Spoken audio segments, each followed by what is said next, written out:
నమస్కారం yes news కు స్వాగతం నేను మౌనిక ముందుగా వార్తల్లోని ముఖ్యాంశాలు చూద్దాం కృష్ణా గోదావరి నదుల్లో వరద ప్రవాహాలపై సీఎం చంద్రబాబు సమీక్ష ఢిల్లీ నుంచి CS K Vijayanand DGP Harish Kumar గుప్తాలతో పాటు ఇతర ఉన్నత అధికారులతో టెలికాన్ఫరెన్స్ ఢిల్లీ పర్యటనలో ఏపీ సీఎం చంద్రబాబు కేంద్ర ఆర్థిక శాఖ మంత్రి నిర్మలా సీతారామన్ తో భేటీ రాష్ట్రంలో చేపట్టనున్న పలు అభివృద్ధి కార్యక్రమాలకు ఆర్థిక సాయం అందించాలని విజ్ఞప్తి భవిష్యత్తులో మరెప్పుడు బుడమేరు వరదలు సెంట్రల్ నియోజకవర్గానికి తాకువని భరోసా ఇచ్చిన సెంట్రల్ ఎమ్మెల్యే బోండా ఉమా చిన్నపాటి వర్షానికే కొంతమంది పని కట్టుకుని మరీ బుడమేరుకు గండ్లు పడ్డాయనే వదంతులు సృష్టిస్తున్నారని మండిపాటు సెంట్రల్ టీడీపీ కార్యాలయం వద్ద మెగాస్టార్ జన్మదిన వేడుకలు కేక్ కట్ చేసి శుభాకాంక్షలు తెలిపిన సెంట్రల్ ఎమ్మెల్యే బోండా ఉమా గోదావరి కృష్ణా నదులకు ఎగువ నుంచి వస్తున్న భారీ ప్రవాహాలు వరదల పరిస్థితిపై ప్రజలను ఎప్పటికప్పుడు అప్రమత్తం చేయడంతో పాటు అవసరమైన ఏర్పాట్లు చేయాలని సీఎం అధికారులను ఆదేశించారు అధికార యంత్రాంగం సమస్య వచ్చిన తర్వాత స్పందించడం కంటే ముందస్తు జాగ్రత్తలు తీసుకోవాలని సూచించారు ముందుగానే సన్నద్ధతతో ప్రజలకు ఇబ్బందులు లేకుండా చూడాలని చెప్పారు గోదావరి కృష్ణా నదులకు ఎగువ నుంచి వస్తున్న భారీ ప్రవాహాలు వరదల పరిస్థితిపై ముఖ్యమంత్రి చంద్రబాబు నాయుడు అధికారులతో సమీక్ష నిర్వహించారు ఢిల్లీ నుంచి CS K Vijayanand DGP Harish Kumar గుప్తాలతో పాటు ఇతర ఉన్నత అధికారులతో టెలికాన్ఫరెన్స్ ద్వారా తాజా పరిస్థితులపై సీఎం ఆరా తీశారు రెండు నదులకు వస్తున్న వరద ప్రవాహాలు పలు ప్రాంతాల్లో నీట మునిగిన పంటలు నివాస సముదాయాలకు సంబంధించి అధికారులు సీఎంకు వివరించారు కృష్ణానదికి ఎగువ నుంచి వస్తున్న ప్రవాహాలతో శ్రీశైలం నుంచి 5.20 లక్షలు నాగార్జున సాగర్ నుంచి 4.32 లక్షలు పులిచింత నుంచి 4.07 లక్షలు ప్రకాశం బ్యారేజ్ నుంచి 4.53 లక్షల క్యూసెక్ల నీటిని దిగువకు విడుదల చేస్తున్నట్టు అధికారులు తెలిపారు గోదావరి నదిలోనూ భారీగానే వరద ప్రవాహాలు వస్తున్నాయని ప్రస్తుతం ధవళేశ్వరం బ్యారేజ్ నుంచి 13,42,307 క్యూసెక్ల నీరు దిగువకు విడుదల అవుతోందని సీఎంకు వివరించారు గోదావరి వరదల కారణంగా పరివాహక ప్రాంతంలోని లంక గ్రామాలు పోలవరం ముంపు గ్రామాలకు రాకపోకలు నిలిచిపోయారని అధికారులు వివరించారు ఈ ప్రాంతాల్లో ప్రజలను ఎప్పటికప్పుడు అప్రమత్తం చేయడంతో పాటు అవసరమైన ఏర్పాట్లు చేయాలని సీఎం అధికారులను ఆదేశించారు అధికార యంత్రాంగం సమస్య వచ్చిన తర్వాత స్పందించడం కంటే ముందస్తు జాగ్రత్తలు తీసుకోవాలని సూచించారు అధికార యంత్రాంగం సమస్య వచ్చిన తర్వాత స్పందించడం కంటే ముందస్తు జాగ్రత్తలు తీసుకోవాలని సూచించారు ముందుగానే సన్నద్ధతతో ప్రజలకు ఇబ్బందులు లేకుండా చూడాలని చెప్పారు వరదలు భారీ వర్షాలపై ఆయా ప్రాంతాల ప్రజల ఫోన్లకు నిరంతరం ఖచ్చితమైన సమాచారం ఇచ్చి తప్పుడు ప్రచారాలకు తావు లేకుండా చూడాలని చెప్పారు మెగాస్టార్ చిరంజీవికి సీఎం చంద్రబాబు పుట్టినరోజు శుభాకాంక్షలు తెలిపారు సినిమా దాతృత్వంతో ఆయన అద్భుత ప్రయాణం లక్షల మందికి స్ఫూర్తిని ఇచ్చిందన్నారు సేవ అంకితభావంతో ఇంకా ఎందరో జీవితాలను ప్రభావితం చేయాలని కోరుకుంటున్నట్లు తెలిపారు నిండు నూరేళ్లు ఆరోగ్య ఆనందాలతో ఉండాలని ఆకాంక్షిస్తున్నట్లు ఎక్స్ లో పోస్ట్ చేశారు కేంద్ర ఆర్థిక మంత్రి నిర్మలా సీతారామన్ తో ఏపీ సీఎం చంద్రబాబు భేటీ అయ్యారు రాష్ట్రంలో చేపట్టనున్న పలు అభివృద్ధి కార్యక్రమాలకు ఆర్థిక సాయం అందించాలని సీఎం విజ్ఞప్తి చేశారు ఆర్థిక సంఘం చైర్మన్ అరవింద్ పనగడియాతో సీఎం సమావేశమయ్యారు సీఎం చంద్రబాబుతో పాటు కేంద్ర మంత్రి రామ్మోహన్ నాయుడు రాష్ట్ర ఆర్థిక మంత్రి పయ్యావుల కేశవ్ తెదేపా పార్లమెంటరీ పార్టీ నేత లావు శ్రీకృష్ణదేవరాయలు ఉన్నారు క్రీడాకారులకు ప్రభుత్వ పరంగా క్రీడా సౌకర్యాలతో పాటు ఆరోగ్య సంరక్షణపై కూడా ప్రత్యేక శ్రద్ధ తీసుకుంటుందని రాష్ట్ర రవాణా యువజన మరియు క్రీడా శాఖల మంత్రి మండిపల్లి రాంప్రసాద్ రెడ్డి తెలిపారు క్రీడాకారుల సమగ్ర ఆరోగ్యానికి దంత సంరక్షణ కూడా కీలక పాత్ర పోషిస్తుందన్నారు ముఖ్యంగా క్రీడాకారులకు దంత సంరక్షణలో మెలకువలు పాటించాల్సి ఉందన్నారు ఇందిరాగాంధీ మున్సిపల్ స్టేడియం శాప్ కార్యాలయం Indian academy of sports dentistry IASD ఆధ్వర్యంలో క్రీడా దంత సురక్ష ఛాంపియన్స్ విన్నింగ్ స్మైల్స్ కార్యక్రమానికి రాష్ట్ర రవాణా యువజన క్రీడా శాఖల మంత్రి మండిపల్లి రాంప్రసాద్ రెడ్డి ముఖ్య అతిథిగా హాజరయ్యారు ఈ సందర్భంగా మంత్రి రాంప్రసాద్ రెడ్డి మాట్లాడుతూ దంత సంరక్షణను కాపాడుకోవాల్సిన ఆవశ్యకత ముఖ్యంగా క్రీడాకారులపై ఉందని అందుకే ప్రభుత్వ పరంగా ఇలాంటి కార్యక్రమాలను ఏర్పాటు చేయడం జరుగుతుందన్నారు క్రీడాకారుల సమగ్ర ఆరోగ్యానికి దంత సంరక్షణ కూడా కీలక పాత్ర పోషిస్తుంది ముఖ్యంగా క్రీడాకారులకు దంత సంరక్షణలో మెలకువలు పాటించాల్సి ఉందన్నారు రెగ్యులర్ గా డెంటల్ చెకప్లు చేయించుకుంటే డెంటల్ సమస్యలను నివారించవచ్చన్నారు ఇలాంటి కార్యక్రమాల ద్వారా యువ క్రీడాకారులు అంతర్జాతీయ స్థాయిలో మరింత మెరుగైన ప్రతిభను కనపరిచి వీలుందని మంత్రి తెలిపారు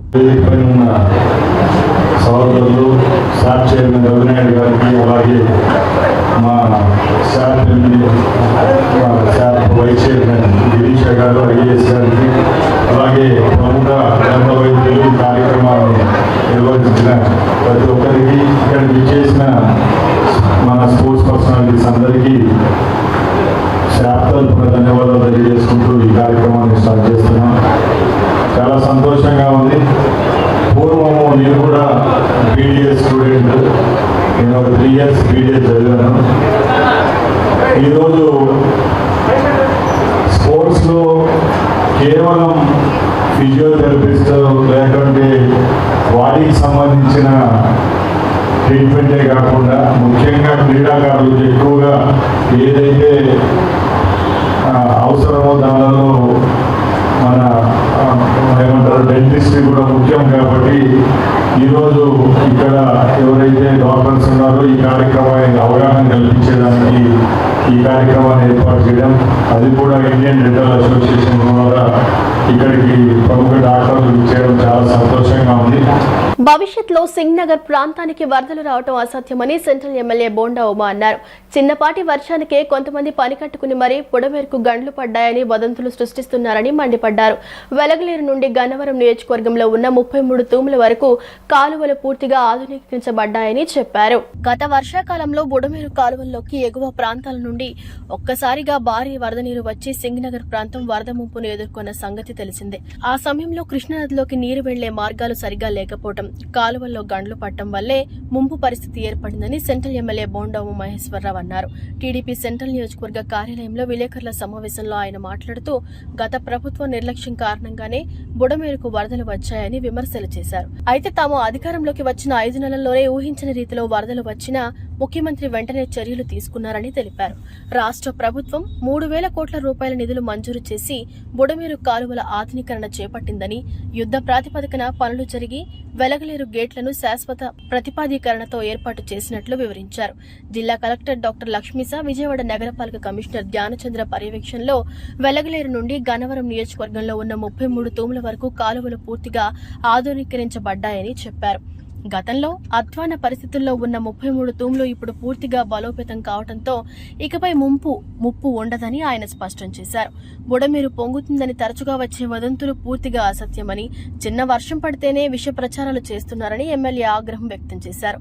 గుర్రపు డెక్కను తొలగించేందుకు పడవలు వస్తే సోషల్ మీడియాలో వేరే రీతిలో చూపించి ప్రజలను భయపెట్టే ప్రయత్నం జరిగిందని ఆరోపించారు. ప్రస్తుతం జక్కంపూడి కాలనీ నుండి 33 తూముల వరకు కాలువ కట్లను బలోపేతం చేశామని, ప్రధాన అడ్డంకులను పూర్తిగా తొలగించామని ఎమ్మెల్యే ఉమా తెలిపారు. కార్పొరేషన్ లిమిట్స్ మాత్రమే కాకుండా అర్బన్ లిమిట్ దాటి కూడా ఆధునీకరణ పనులు జరిగాయని, దీనికి అధికారుల సహకారం ఎంతో ఉపయోగపడిందని అన్నారు. భవిష్యత్తులో క్లౌడ్ బరస్ట్ జరిగినా, ఎన్ని పెద్ద వర్షాలు పడినా బుడమేరు పొంగే పరిస్థితి లేదని ఎమ్మెల్యే బోండా ఉమామహేశ్వరరావు స్పష్టం చేశారు. ప్రజలు ఎట్టి పరిస్థితుల్లోనూ భయపడాల్సిన అవసరం లేదని, ప్రజలకు ఎలాంటి ఇబ్బందులు రాకుండా ఎప్పటికప్పుడు అధికారులతో సమీక్షలు నిర్వహిస్తున్నామని తెలిపారు. ప్రజలను భయభ్రాంతులు చేశారు కాబట్టే ఇవాళ మొత్తం బుడమేరు కాలువలు మన నియోజకవర్గంలో ప్రవహిస్తున్నటువంటి అన్నిటిని కూడా ఎక్కడైతే ముంపుకి అవకాశం ఉందో అన్నింటిని కూడా అధికారులతో కలిపి పర్యటించడం జరిగింది. అన్ని చోట్ల కూడా క్లియర్గా ఉంది. ఎంత వర్షం వచ్చినా మనకి బుడమేరు ఎంట్రన్స్, మనకి జక్కంపూడి కాలనీ దగ్గర నుంచి ఎండ్ పాయింట్ గన్నవరం నియోజకవర్గం 33 తూముల వరకు కాలువలు క్లియర్గా వెడల్పు చేసి, కాలువ గట్లన్నిటిని కూడా బలోపేతం చేసి, ఉన్నటువంటి అడ్డంకులన్నిటిని కూడా తొలగించుకుంటూ పెద్ద పెద్ద మిషన్లు పెట్టాం. అక్కడ ఈ మిషన్లు పెడతాం వల్ల ఆ మిషన్లు పెట్టి తొలగించడం జరిగింది. ఇప్పుడు కూడా పనిచేస్తున్నాయి ఇంకా మిషన్ అక్కడ. కాబట్టి ఎవరు కూడా ఎంత వర్షం వచ్చినా ప్రజలకి మళ్ళీ విజ్ఞప్తి చేస్తున్నాము. ఇవాళ ప్రభుత్వం చేపట్టినటువంటి చర్యల వల్ల భవిష్యత్తులో బుడమేరు వరద అనేది అసాధ్యం. ఎంత పెద్ద వర్షం వచ్చినా, క్లౌడ్ బరస్ట్ జరిగి ఎంత పెద్ద వర్షం వచ్చినా మనకి ముంపు అనేది రాదు. ప్రజలకి ఈ ప్రభుత్వం ఇస్తున్నటువంటి గ్యారంటీ. కాబట్టి ఇది వర్షాకాలం, రాబోయే రోజుల్లో మళ్ళీ పెద్ద వర్షాలు వస్తాయి. ఎంత పెద్ద వర్షం వచ్చినా మీరు భయభ్రాంతులు అవ్వద్దు.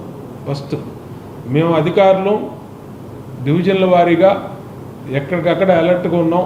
కాలువలన్నీ క్లియర్గా ఉన్నాయి. డ్రైన్స్ అన్నీ కూడా ఎక్కడికక్కడ ఇబ్బంది లేకుండా ఉన్నాయి. 33 తూముల దగ్గర ఇంతకుముందు బ్లాక్ అయ్యేది. అక్కడ బ్లాక్ అవటం వల్ల ఇక్కడ వర్షం ఇక్కడ నీళ్ళన్నీ రోడ్ల మీద ఎగదండి.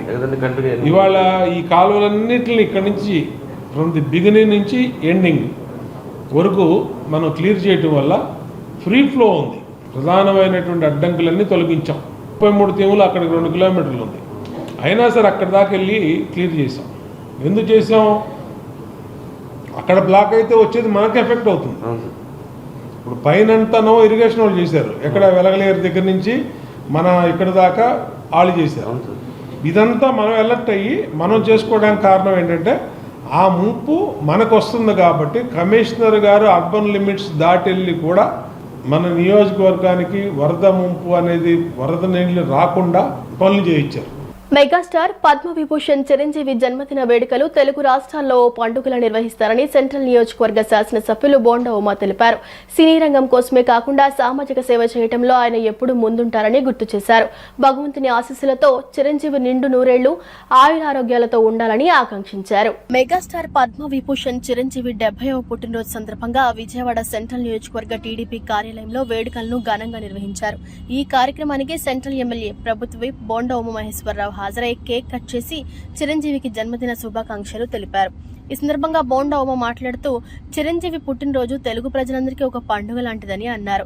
ఆయన సినీ రంగంలో మాత్రమే కాకుండా ప్రజాసేవలోనూ విశేషమైన కృషి చేశారని గుర్తు చేశారు. 30 ఏళ్ల క్రితం ఆయన స్థాపించిన బ్లడ్ బ్యాంక్ ద్వారా ఇప్పటి వరకు కోట్లాది ప్రాణాలు నిలబడ్డాయని వివరించారు.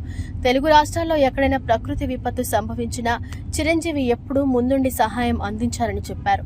70 ఏళ్ల వయసులోనూ కోట్లాది మంది అభిమానుల అభిమానం చెక్కు చెదరకుండా ఉంది అని అన్నారు. స్వయంగా కష్టపడి ఎదిగిన ఆయన కారణంగానే నేడు మెగా ఫ్యామిలీ నుంచి అనేక మంది హీరోలు తెలుగు చిత్ర పరిశ్రమలో స్థిరపడగలిగారని చెప్పారు. ప్రజాసేవ, సామాజిక సేవ, సినీ రంగం 3 రంగాల్లోనూ చిరంజీవి చేసిన కృషి అపారమని ప్రశంసించారు. చిరంజీవి ఆయురారోగ్యాలతో నిండు నూరేళ్లు జీవించాలని, భగవంతుని దయ ఎల్లప్పుడూ ఆయనపై ఉండాలని ఆకాంక్షించారు. ఈరోజు మెగాస్టార్ పద్మవిభూషణ్ చిరంజీవి గారి 70వ పుట్టినరోజు సందర్భంగా తెలుగు వాళ్ళందరూ కూడా ఒక పండగలాగా చేస్తూ ఉన్నారు. ఎందుకంటే చిరంజీవి గారు ఒక సినిమా ఫీల్డ్లోనే కాకుండా ప్రజలకి అనేక రకాలుగా సేవలు చేసినటువంటి వ్యక్తి ఆయన మొట్టమొదటిసారిగా 30 సంవత్సరాల కింద బ్లడ్ బ్యాంక్ పెట్టారు. కొన్ని కోట్ల మందికి ఆ బ్లడ్ బ్యాంక్ ద్వారా ప్రాణాలు దానం చేయటం కానీ, సహాయం చేయటం కానీ, ప్రాణాలు రక్షించడం కానీ జరిగింది. అట్లాగే అనేకమైనటువంటి నేత్రదాన శిబిరాలు పెట్టారు. ఈ ఇరు తెలుగు రాష్ట్రాల్లో ఆంధ్రప్రదేశ్లో కానీ తెలంగాణలో కానీ ఎక్కడ ఏ ప్రకృతి విపత్తు వచ్చినా మొట్టమొదట స్పందించే వ్యక్తి చిరంజీవి గారు. తన వంతు సహాయంగా ఆ కుటుంబాలకి, ప్రభుత్వాలకి నిలబడి అండగా ఉండేవాళ్ళు. మరి 70 సంవత్సరాల వయసులో ఆయన ఈరోజు కూడా కోట్లాది మంది అభిమానుల్ని కూడగొట్టుకున్నాడంటే ఆయన ఎటువంటి బ్యాక్గ్రౌండ్ లేకుండా, ఎటువంటి లెగసీ లేకుండా తన సొంత కాళ్ళ మీద కష్టపడి పైకొచ్చినటువంటి వ్యక్తి మెగాస్టార్ చిరంజీవి గారు. పద్మభూషణ్ మెగాస్టార్ చిరంజీవి 70వ జయంతి వేడుకలు సెంట్రల్ నియోజకవర్గ శాసనసభ్యులు ప్రభుత్వ బోండా ఉమేశ్వర గారి పిలుపు మేరకు సెంట్రల్ నియోజకవర్గంలోని 21 డివిజన్లో వాడవాడల పెద్ద ఎత్తున అభిమానులు పండగ దినోత్సవంగా చేసుకున్నటువంటి సందర్భాన్ని ఈరోజు ఉదయం నుంచి మనం చూస్తున్నాం. ఇప్పుడే బోండా ఉమేశ్వర గారి చేతుల మీదుగా 70వ చిరంజీవి జన్మదినోత్సవ వేడుకల కేకుని కట్ చేసి వారు శుభాకాంక్షలు తెలియజేయటం జరిగింది. సామాన్య వ్యక్తిగా ఉన్నటువంటి చిరంజీవి నటన పట్ల అంకిత భావంతో సినీ రంగంలోకి వచ్చి దినదిన అభివృద్ధి చెందుతూ నేడు చలనచిత్ర రంగంలోనే రారాజుగా వెలుగుదొంగుతూ అభిమానుల ఆదరాభిమానుల కోరికలను నెరవేరుస్తూ అతనిలోని నటనా ప్రతిభతో అభిమానులను అలరించడమే కాకుండా సమాజానికి ఉపయోగపడేటువంటి అనేక కార్యక్రమాలు చేయటం కొన్ని ఏళ్ల నుంచి అలవాటు చేసుకుంటూ వచ్చినటువంటి పరిస్థితిని మనం చూసాం.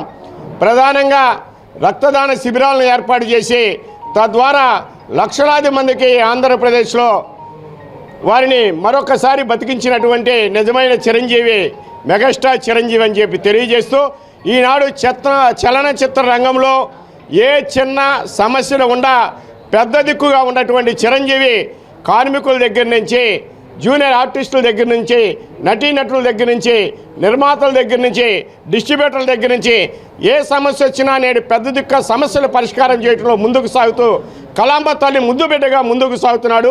నిన్ను నూరేళ్ళు అష్టైశ్వర్యాలతో సుఖశాంతితో ముందుకు సాగుతూ చలనచిత్ర రంగం తెలుగు భాషను నలువైపులా వ్యాప్తి చెందాలని అతని జన్మదినోత్సవం సందర్భంగా కోరుకుంటున్నాం. Vijayawada Patamata fun times club పరిసర ప్రాంతాలలో రోడ్లను అభివృద్ధి చేసేందుకు చర్యలు తీసుకుంటామని తూర్పు ఎమ్మెల్యే గద్దె రామ్మోహన్ తెలిపారు. వాకింగ్ ట్రాక్లతో పాటు డ్రైనేజీలు నిర్మించేందుకు కాలనీ వాసుల సహకారంతో కృషి చేస్తామని వెల్లడించారు. విజయవాడ తూర్పు నియోజకవర్గం 10వ division Patamata fun time club సమీపంలో colony వాసులతో MLA Gadde Rammohan, corporator Devineni Aparna సమావేశమయ్యారు. స్థానికంగా ఉన్న సమస్యలను అడిగి తెలుసుకోవడంతో పాటు మౌలిక వస్తువులపై చర్చించారు. అనంతరం ఎమ్మెల్యే గద్దె మాట్లాడుతూ రోడ్లు పూర్తి స్థాయిలో నిర్మాణం జరగకపోవడం వల్ల ప్రజలు ఇబ్బందులు పడే పరిస్థితి వచ్చిందన్నారు. 80 అడుగుల రోడ్లను అభివృద్ధి చేయడంతో పాటు వాకింగ్ ట్రాక్ మరియు డ్రైనేజీ వ్యవస్థలను సరిచేయాల్సిన అవసరం ఉందన్నారు. కాలనీ వాసుల సహకారంతో వాటిని పూర్తి స్థాయిలో అందుబాటులోకి తెచ్చే విధంగా కృషి చేస్తామని హామీ ఇచ్చారు. కార్యక్రమంలో డివిజన్ టీడీపీ నాయకులు, కాలనీ వాసులు పాల్గొన్నారు. 2వ డివిజన్లో మాచవరం డౌన్ కానివ్వండి, బెత్లేం నగర్ కానివ్వండి, కొండ ప్రాంతం మీద వర్షం పడగానే వచ్చే నీళ్లతో మనుషులు మునిగిపోయేంత నీళ్లు 1 గంట 2 గంటల పాటు ఇబ్బంది పడుతున్న సందర్భంలో దీనికి శాశ్వతమైన పరిష్కారం కోసం ఈ రోజున ఉదయాన్నే కార్యక్రమం పెట్టుకుని సిఈ గారిని, ఈ గారిని, ఏఈలు, డిఈలు అందరూ కూడా రావడం జరిగింది.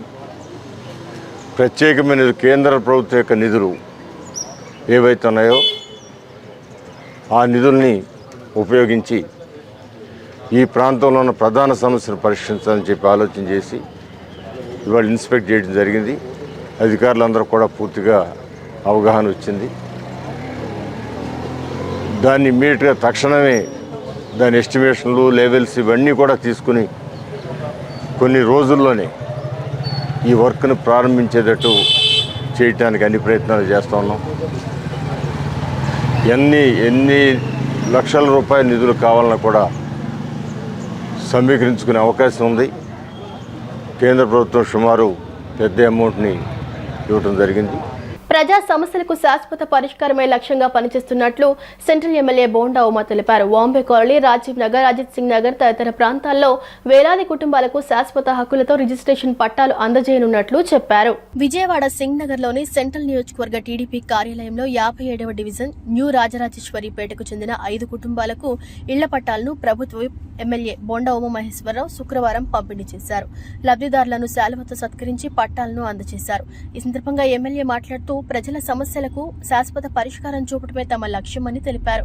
గత 13 నెలల్లో నియోజకవర్గంలో 240 కోట్లతో అభివృద్ధి పనులు చేపట్టామని, వాంబే కాలనీ, రాజీవ్ నగర్, అజిత్ సింగ్ నగర్ తదితర ప్రాంతాల్లో వేలాది కుటుంబాలకు శాశ్వత హక్కులతో రిజిస్ట్రేషన్ పట్టాలు అందజేయనున్నట్లు చెప్పారు. ప్రభుత్వం ఆగస్టు 15 నుండి మహిళలకు ఉచిత బస్సు ప్రయాణ పథకం అమలు చేస్తోందని, గ్యాస్ సబ్సిడీ నగదును నేరుగా మహిళల ఖాతాల్లో జమ చేసే చర్యలు చేపట్టిందని బోండా ఉమా వివరించారు. కార్యక్రమంలో నాయకులు ఎరుబోతు రమణారావు, గంటా కృష్ణమోహన్, ఎస్కే కబీర్, దేవర సత్యనారాయణ, ఇమాన్యుయల్, శృతి, సొంటి ఈశ్వరి, సరోజిని తదితరులు పాల్గొన్నారు. విజయవాడ నగరంలో మేజర్ అవుట్ ఫాల్ డ్రైన్స్ అన్నిటికీ రైలింగ్స్ ఏర్పాటు చేయాలని, ప్రజల భద్రతే ప్రధాన ధ్యేయమని నగరపాలక సంస్థ కమిషనర్ ధ్యానచంద్ర తెలిపారు. శుక్రవారం ఉదయం ఆయన 1 టౌన్, కొత్తపేట, పంజా సెంటర్, డ్రైన్ వీధి, సుబ్రహ్మయ్య వీధి, Gandhi hill, Governorpet vehicle depot ప్రాంతాలను పరిశీలించారు.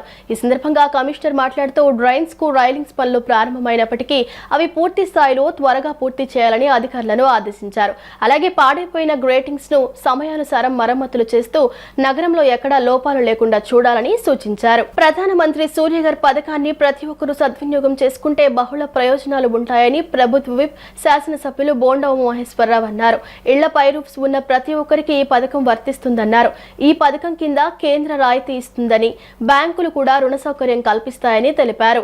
నగరపాలక సంస్థ ఆధ్వర్యంలో సూర్యారావుపేట ఐవీ ప్యాలెస్ లో సూర్యగర్ పథకంపై ప్రజలకు అవగాహన కల్పించారు. ఈ కార్యక్రమానికి ఎమ్మెల్యే బోండా ఉమా ముఖ్య అతిథిగా హాజరై మాట్లాడుతూ రాష్ట్రంలో కనీసం 5 నుంచి 10 లక్షల ఇళ్లకు సౌరశక్తి ఉండాలంటూ ముఖ్యమంత్రి చంద్రబాబు సూచిస్తున్నందున నగరంలో అత్యధికులు సూర్యగర్ పథకాన్ని వినియోగించుకునేలా అధికారులు చర్యలు తీసుకోవాలని కోరారు. ఇళ్లపై రూఫ్ ఉన్న ప్రతి ఒక్కరికి ఈ పథకం వర్తిస్తుందన్నారు. ఈ పథకం కింద కేంద్రం రాయితీ ఇస్తుందని, బ్యాంకులు రుణ సౌకర్యం కల్పిస్తాయని తెలిపారు. కమిషనర్ ధ్యానచంద్ర మాట్లాడుతూ సౌర విద్యుత్ ప్రయోజనాలు, ప్రభుత్వం కల్పించే సబ్సిడీ, ప్రజలకు ఉపయోగపడే అంశాలన్నింటినీ రీసోర్సు పర్సన్లు, వార్డు వెల్ఫేర్ ప్లానింగ్ సెక్రటరీలు ప్రజల్లోకి తీసుకువెళ్లాలని సూచించారు. Tedepa floor leader Nelivandla Balaswamy, zonal commissioner Prabhudas, UCDPO Venkatanarayana, city planner Sanjay Ratnakumar పాల్గొన్నారు. సెంట్రల్ నియోజకవర్గంలో మరొకసారి అందరు అధికారుల్ని ప్లస్ ఆర్పీల్ని, సిఓల్ని, ఎలక్ట్రిసిటీ డిపార్ట్మెంట్ని కలిపి కమిషనర్ గారు ఈ సమావేశం పెట్టినందుకు ఆయనకి ప్రత్యేక కృతజ్ఞతలు. ఇక్కడ విచ్చేసినటువంటి పిఓ గారికి, సిపి గారికి, అలాగే ఎలక్ట్రిసిటీ డిఈ గారికి, సిడిఓ గారికి, అందరికీ అధికారులందరికీ పేరు పేరున నమస్కారాలు తెలియజేస్తా ఉన్నాను. వీళ్ళందరితో నేను మాట్లాడటం జరిగింది. ఆర్పీలతో ప్రత్యేక సమావేశం పెట్టాం, ఏఈలతో ప్రత్యేక సమావేశం పెట్టాం. వీళ్ళ కింద లైన్ మ్యాన్స్, జేఈలు, జేఎన్ఎంఎల్ ప్లస్ డిఈ గారు, మళ్ళీ వీళ్ళ ఆఫీసులో ఏఈ గారు, ఏఓ గారు, మన ఏడీ గారు అందరితో కూడా పెట్టడం జరిగింది. దీంట్లో ఇప్పుడు ఇందాక కమిషనర్ గారు లెక్కలు చెప్పారు. దాదాపు 1,45,000 కనెక్షన్లు ఉన్నాయి. దాంట్లో మనకి సెంట్రల్ నియోజకవర్గంలో 1,18,000 హౌస్ హోల్డ్స్ ఉన్నాయి. ఈ 1,18,000 ఇందాక కమిషనర్ గారికి వచ్చిన ఫీడ్బ్యాక్ ఏంటంటే ప్లేస్ సరిపోవట్లేదు రూఫ్ అని. సెంట్రల్ కాన్స్టిట్యున్సీలో అబోవ్ 90% 200 SFT పైన ఉంటాయి. అబోవ్ 90%. ఎందుకంటే 10/10 అంటే 100 ఫీట్, 10/20 వేసుకుంటే 200 ఫీట్. 2 బెడ్రూమ్ మినిమంలో మినిమం ఒక 30 స్క్వేర్ యార్డ్స్లో కట్టినటువంటి ఇల్లు కూడా 200 SFT పైన ఉంటుంది. కాబట్టి అసలు దానికి ఇబ్బంది లేదు, అది రీజనే కాదు. ఎక్కడ మెయిన్ హార్టిల్ వస్తుంది దీంట్లోనంటే మీటర్ 1 kVA ఉంది, దాన్ని 2 kVA 3 kVA చేసుకోవాలి. ఏపీఆర్సీ గైడ్ లైన్స్ ప్రకారం 1 kVA నుంచి 2 kVA చేసుకోవాలంటే కేవీఏకి 1,200 రూపీస్ అడిషనల్గా పే చేయాలి. ఇప్పుడు ఈ స్కీమ్ని మనం ప్రాపర్గా కన్స్యూమర్కి ఎక్స్ప్లెయిన్ చేయకపోతే వాళ్ళు ఏమంటారు, మేము ఎక్కడ కడతాంలేమో 1,200 అని అంటారు. నాకు కొంతమంది అది ఫీడ్బ్యాక్ చెప్పారు.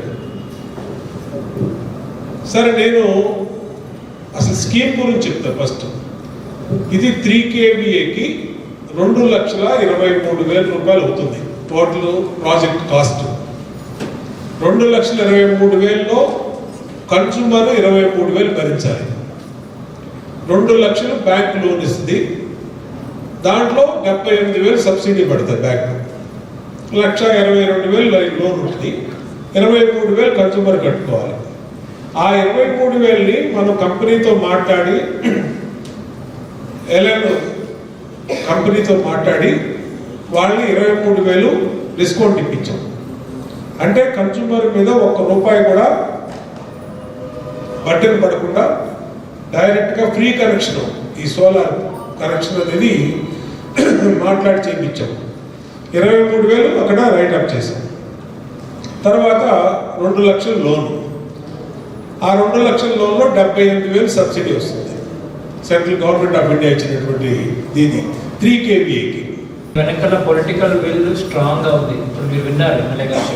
ఎందుకంటే చాలాసార్లు స్కీమ్స్ ఇంప్లిమెంట్ చేస్తున్నప్పుడు పొలిటికల్ విల్ లేకపోతే మనం ఎంత ఎఫర్ట్ పెట్టినా ముందెళ్ళదు. తర్వాత ఇంత స్పూన్ ఫీడింగ్ చేసి ఎవరూ రారు. స్పూన్ ఫీడింగ్ అంటే ఏంటి? ఒకవైపు 23,000 లేదు, ఒకవైపు 200-400 కూడా లేదు, 2 లేవు, అసలు ఖర్చు లేదు. ఉన్న సమస్యలు అంతా కూడా అడ్మినిస్ట్రేటివ్గా పర్మిషన్స్ కూడా ఫాస్ట్ ట్రాక్ చేసాము. సో ఇక్కడ ఇంకా అడ్మినిస్ట్రేటివ్ బిల్ అనేది జాయిన్ అవ్వాలి అంతే. సో మొత్తం స్ట్రీమ్లైన్ అయిపోయింది కాబట్టి మీరందరూ ఒకటే అనుకోవాలి, ఏమని, ప్రతి ఇంట్లో కూడా ఇది మనం ఇన్స్టాల్ చేయాలి. సో రేపు ఎనివే మీకు అందరికీ తెలుసు, ప్రతిరోజు నేను టెలికాన్ఫరెన్స్ పెడతా, ప్రతిరోజు మార్నింగ్ 9:30 to 10. దాంట్లో భాగంగా వాస్తవంగా పిఎం సూర్య గారు యాడ్ చేయలేదు నేను, ఎందుకంటే ఇంత సపోర్ట్ ఇంత కోఆర్డినేషన్ అనేది నేను ఒకవైపు నుంచి లాగుతుంటే పబ్లిక్ ఎట్లా రియాక్ట్ అవుతారో తెలియదు అనేసి నేను పెట్టలేదు. బట్ రేపటి నుంచి టీసీలో ఒక అజెండా పెట్టేస్తున్నాను.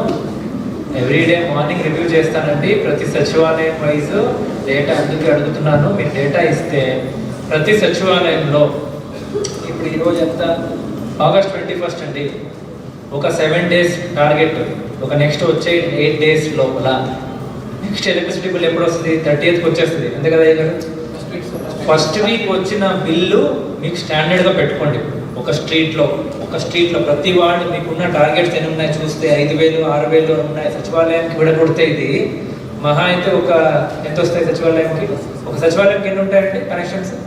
ఒక 200 ఉంటాయా, 300, ఇంకా ఎక్కువ ఉంటాయి, 1000 ఉంటాయి. సో సచివాలయంకి 1000 కనెక్షన్స్ది కూడా ఒక స్కాన్ చేసుకొని పెట్టుకోండి.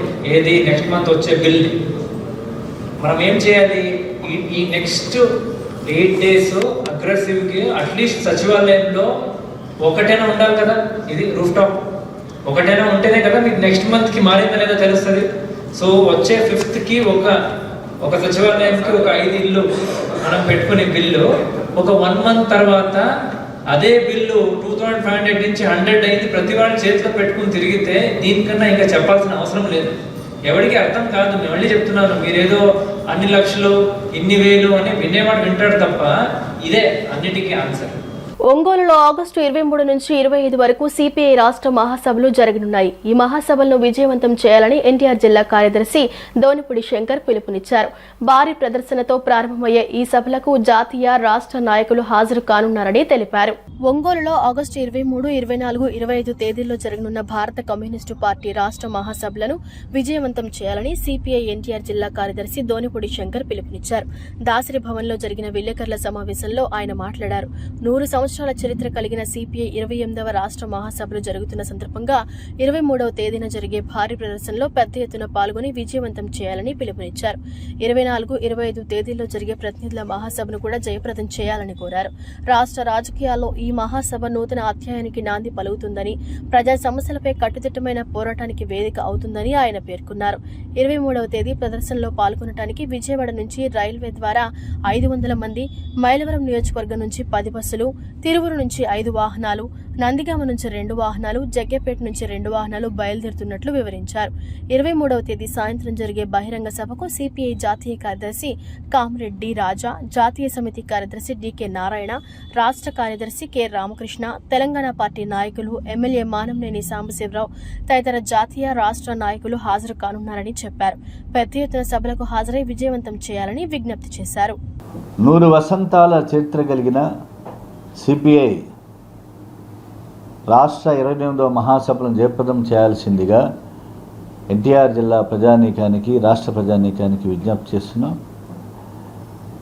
ఈ మహాసభ రాష్ట్ర రాజకీయాలలో ఒక నూతన అధ్యాయానికి నాంది పలుకుతున్నది. వేలాది మందితో 23వ తేదీన ప్రదర్శన, 24, 25వ తేదీల్లో ప్రతినిధుల మహాసభ ఒంగోలు పట్టణంలో జరుగుతుంది. మొట్టమొదటిసారిగా 100 సంవత్సరాల చరిత్రలో మొట్టమొదటిసారిగా ఒంగోలు పట్టణంలో సిపిఐ రాష్ట్ర మహాసభలు జరగటం ఇదే తొలిసారి. ఈ మహాసభ జయప్రదానికి అందరం కూడా కంకణధారులై ప్రతి ఒక్క సిపిఐ శ్రేణులు కూడా ఒంగోలు పురవీధుల్లో కదం తొక్కేటువంటి పరిస్థితి ఈనాడు ఉన్నది. తనను కులం పేరుతో దూషించి తన ఆస్తిని కాజేయాలనే కుట్రలో భాగంగా తనపై కొంతమంది వ్యక్తులు దాడి చేశారని గిద్దలూరు రాచర్ల మండలానికి చెందిన రిటైర్డ్ ఆర్మీ జవాన్ చెన్నయ్య తెలిపారు. తనను కిడ్నాప్ చేసి ఇంటిని తాకట్టు పెట్టించడమే కాకుండా బంగారం, విలువైన పత్రాలు దోచుకు వెళ్లారని తెలిపారు. ఈ ఘటనపై పోలీసులకు ఫిర్యాదు చేసినా ఎటువంటి చర్యలు తీసుకోలేదని వాపోయారు. తనకు న్యాయం చేయాలని కోరుతూ గిద్దలూరు నియోజకవర్గం రాచర్ల మండలానికి చెందిన ఎస్సీ వర్గ రిటైర్డ్ ఆర్మీ జవాన్ చెన్నయ్య గాంధీనగర్ ప్రెస్ క్లబ్ లో విలేకరుల సమావేశం నిర్వహించారు. తన భార్య మరణం తర్వాత ముస్లిం యువతితో సహజీవనం చేసినప్పటికీ మనస్పర్ధల కారణంగా విడిపోయిన తర్వాత ఆ యువతి బంధువులు తనను కిడ్నాప్ చేసి ఇంటిని తాకట్టు పెట్టించినట్లు రాయించుకున్నారని ఆయన ఆరోపించారు. తరువాత తన ఇంటిపై దాడి చేసి తల్లి కూతుర్ని గాయపరిచి 6.8 లక్షల సొమ్ము బంగారం విలువైన పత్రాలు దొంగిలించారని వాపోయారు. ఈ విషయంలో పోలీసులకు ఫిర్యాదు చేసినా ఎటువంటి చర్యలు తీసుకోలేదని ఆవేదన వ్యక్తం చేశారు. త్వరలో హోంమంత్రిని కలిసి ఫిర్యాదు చేస్తానని తెలిపారు. అనంతరం టీడీపీ నేత చికటి వెంకట సుబ్బయ్య మాట్లాడుతూ చెన్నయ్య ఆస్తిని కాజేయాలని కుట్ర పన్ని కులం పేరుతో వేధింపులకు పాల్పడ్డారని విమర్శించారు. నేను గతంలో ఆర్మీలో ఉన్నాను, ఈ మధ్యకాలంలో రిటైర్డ్ అయ్యాను. నాకు ముస్లిమ్స్ అమ్మాయి నాతో కాంటాక్ట్ అవ్వడం జరిగింది. ఇద్దరి అనుకూలంతో నేను ఆమెతో జీవనం కొనసాగుతున్నాను. ఆ తర్వాత నేను కొంతకాలం తర్వాత నా పనుల వల్ల నేను కాంటాక్టు తొలగించుకోవడం జరిగింది. ఆ తర్వాత ఆమె వాళ్ళ బంధువుల మిత్రులు తోలుకొని వచ్చి నా మీద అటాక్ చేసి నన్ను ఎత్తుకెళ్ళి ఒక రోజంతా వాళ్ళ కస్టడీలో పెట్టుకొని బలవంతంగా నా మీద ఇల్లు తాకట్టు పెట్టినట్టు రాయించుకొని సంతకం చేయమని నన్ను ఫోర్స్ చేస్తే నేను పెట్టను అంటే నువ్వు ఎట్టబెట్టవు, పెట్టకపోతే చంపుతామని బెదిరించి నన్ను పెట్టించుకోవడం జరిగింది. మొన్న ఆగస్టు 15 శుక్రవారం రాత్రి 10 గంటలకు అమౌంట్ అడగడానికి వచ్చారు. వచ్చిన తర్వాత నేను మీకేం బాకీ ఉన్నాను, మీరు నాతో దౌర్జన్యంగా రాయించుకున్నారు అని నేను అడిగేసరికి వాళ్ళు నన్ను కొట్టి దాడి చేయడం జరిగింది. ఆ దాడిలో నేను బయటికి పరారైపోయాను. ఆ తర్వాత మళ్ళా నైట్ 12 గంటలకు వచ్చారు. 12 గంటలకు వచ్చినప్పుడు పాప మా అమ్మ ఉన్నది. వచ్చి బీరువా బెడ్ కింద తాళాలు పెట్టినా, బండి తాళాలు పెట్టినా, ఆ బీరువా తాళాలు తీసుకొని బీరువా ఓపెన్ చేయను పోతే మా అమ్మ నా కూతురు అడ్డపడ్డారు. నా కూతుర్ని మా అమ్మను కొట్టి దుర్భాషలాడి కులం పేరెత్తి తిట్టి దుర్భాషలాడి మా అమ్మను నా కూతుర్ని బయటికి వేశారు. బీసీ తెలుగుదేశం పార్టీ నాయకుడిని జరిగిన సంఘటన నాకు వచ్చి చెప్పగా నేను జరిగిన విషయాలు చెప్తున్నాను. ఉదయం 6 గంటలకు నా దగ్గరికి వచ్చాడు. ఇట్లా సంఘటన అని చెప్తూ ఉండగానే ఎద్దులు అవి తీసుకుపోయారని చెప్తే ఎడవల్లి గ్రామానికి వెళ్ళాము. వెళ్ళి విచారించగా 9:30 వాళ్ళు 9 మంది కారు వేసుకొని వచ్చి దాన్ని అటాక్ చేసి కొట్లాటలు జరిగినప్పుడు నేను నీకేం రాసి ఇవ్వలేదు, ఊరికి అనవసరంగా నా మీద ఈ విధంగా చేస్తున్నారని చెప్పి అతను కొట్లాడి వాళ్ళతో తప్పించుకొని పారిపోవడం జరిగింది. తర్వాత వాళ్ళ అమ్మాయి ఇద్దరు ఇంట్లో ఉండగా వెళ్ళిపోయిన వాళ్ళు పోకుండా మళ్ళీ 11:30-12 గంటలప్పుడు వచ్చి వాళ్ళ అమ్మను వాళ్ళ అమ్మాయిని దుర్భాషలాడి కులం పేరుతో దుర్భాషలాడి లోపలికి వెళ్ళి బెడ్ కింద ఉండే బీరువా తాళాలు బండి తాళాలు తెరిచి 6,80,000 క్యాషు, 6 తులాలు బంగారు, డాక్యుమెంట్స్ మొత్తం ఎత్తుకొని వెళ్ళిపోయినారు. ఆ తర్వాత ఉదయం బండ ఎద్దు 10 లక్షలు చేస్తుంది. బండ ఎద్దును ఉలవలు మొత్తం అవి కూడా తీసుకుని వెళ్ళిపోయారు. వార్తలు ముగించే ముందు ముఖ్యాంశాలు మరోసారి. కృష్ణా గోదావరి నదుల్లో వరద ప్రవాహాలపై సీఎం చంద్రబాబు సమీక్ష. ఢిల్లీ నుంచి CS K Vijayanand, DGP Harish Kumar గుప్తాలతో పాటు ఇతర ఉన్నత అధికారులతో టెలికాన్ఫరెన్స్. ఢిల్లీ పర్యటనలో ఏపీ సీఎం చంద్రబాబు కేంద్ర ఆర్థిక శాఖ మంత్రి నిర్మలా సీతారామన్ తో భేటీ. రాష్ట్రంలో చేపట్టనున్న పలు అభివృద్ధి కార్యక్రమాలకు ఆర్థిక సాయం అందించాలని విజ్ఞప్తి. భవిష్యత్తులో మరెప్పుడు బుడమేరు వరదలు సెంట్రల్ నియోజకవర్గానికి తాకువని భరోసా ఇచ్చిన సెంట్రల్ ఎమ్మెల్యే బోండా ఉమా. చిన్నపాటి వర్షానికే కొంతమంది పని కట్టుకుని మరీ బుడమేరుకు గండ్లు పడ్డాయనే వదంతులు సృష్టిస్తున్నారని మండిపాటు. సెంట్రల్ టీడీపీ కార్యాలయం వద్ద మెగాస్టార్ జన్మదిన వేడుకలు. కేక్ కట్ చేసి శుభాకాంక్షలు తెలిపిన సెంట్రల్ ఎమ్మెల్యే బోండా ఉమా. ఈ వార్త ఇంతటితో సమాప్తం. నమస్కారం.